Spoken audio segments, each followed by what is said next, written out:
Happy Father's Day to everyone.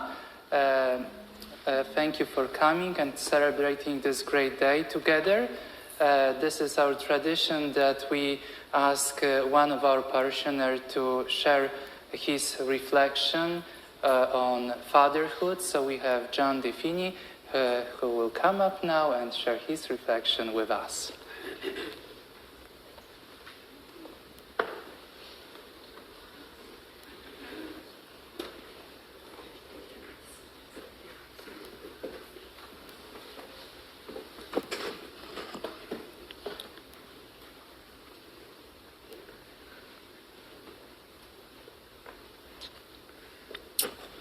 First of all, Father, thank you so much. It's a great honor and a wonderful opportunity to speak today. Brothers and sisters, I have no notes, so this is going to be completely from the heart. I enjoy talking, but I ramble on quite a bit. Usually there's somebody with a wrap it up light that's out there, so we're gonna hope that we don't have to go that far today. But I just wanted to start by just saying a little bit about myself. It's going to make much more sense as we go along. So my name is John DeFini, my wife Karen DeFini, and my son Nicholas DeFini and Abigail DeFini. I'm from Putnam County, New York.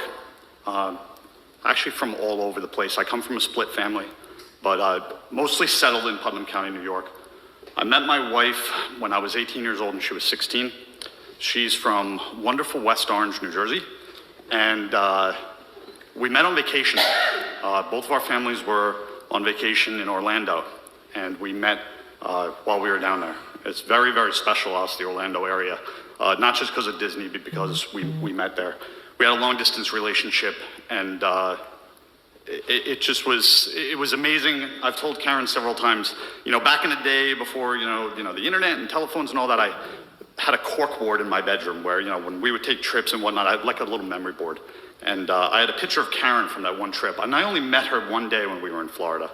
It was my first day of vacation and her last. And I took a picture of her and I had it on my corkboard. And my friends would come over and go, "Who's that?" And I kid you not, I said, "I'm gonna marry her one day." And I don't know what it was, but we had this connection. So anyway, we grew up. I knew I was not gonna get a Jersey girl out of New Jersey. So if I wanted to marry her, like I said, I was going to move here. I ended up moving down to Jersey, and the one thing I told her is I said, "Please, I can't live in Essex County." And I'm sorry if there are people from Essex County, it's just because I was from upstate New York, and I wanted openness. I wanted to be able to go out and ride a bicycle or, fly an airplane. I took lessons over at Aeroflex. I just couldn't do that in Essex County, I felt. So we ended up moving out to Lake Mohawk, and we lived there for a while, and we decided that we wanted even more land. We lived in Lake Mohawk.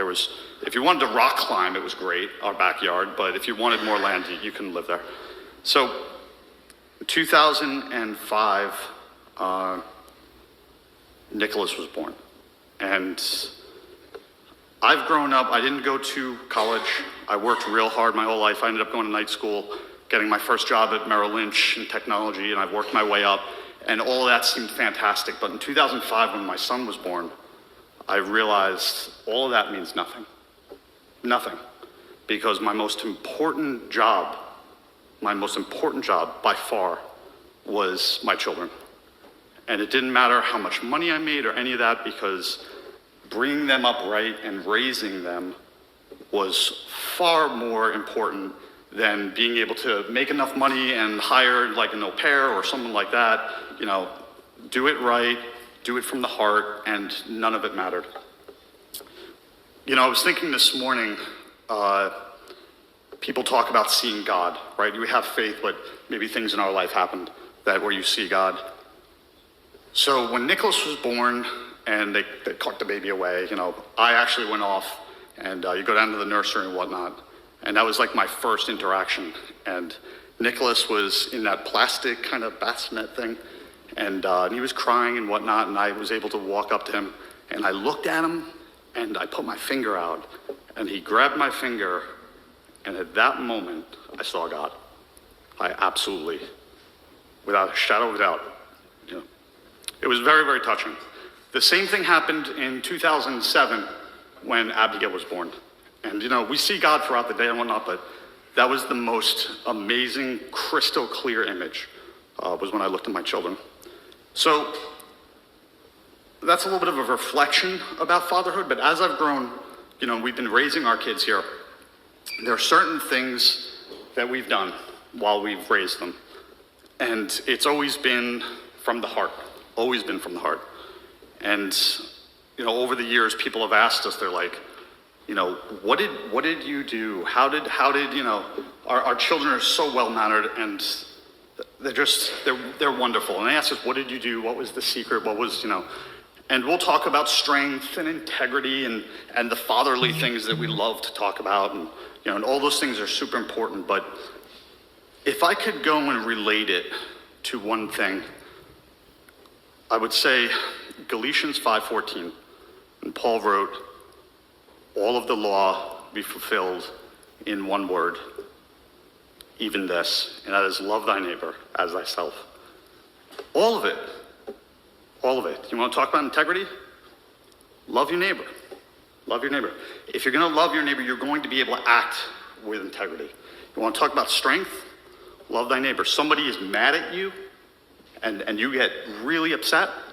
It takes more strength to forgive them and to put your own emotions aside and to actually try to reconcile. Trust me, it's hard, right? We've all had that happen. And the children, they see this. They see it. All the time they see it. You don't even have to teach them. People say, how do you teach them? I don't teach them. I just act the way that I want them to be. The way that God wants them to be. Right? And that's it. And it's all I ever tell people. It's easy. It's just love. That's all it is. Nicholas, Abby, it's just love, right? That's it. It's just love. It's easy as that. So that's really, I could literally go on and on about this. But again, to wrap it up light, I just want to leave with one thing. And like I said, I didn't have notes, but every morning I pray, and there's an application that I use to kind of keep me in a rhythm, and there's devotionals there. And it was amazing because I was asking God this morning to allow me to come to me so that I can speak, my heart. And I read this devotional, and I don't want to cry because I am known to shed a tear, but this is really for all the fathers. And I read this morning, I was like, wow, this is really good. Thank God for godly men. To the dads who cared during hard times and cheered for us in the good ones. To the men who showed us what it means to work hard and show up consistently. To the father figures who offered us timely advice and practical support. To the men who continue to support, encourage, and inspire us. Thank you for showing us what it looks like to be a godly dad. You are seen, you are called, you are valued, and you are loved. Proverbs 27. The righteous lead blameless lives. Blessed are their children after them. Thank you.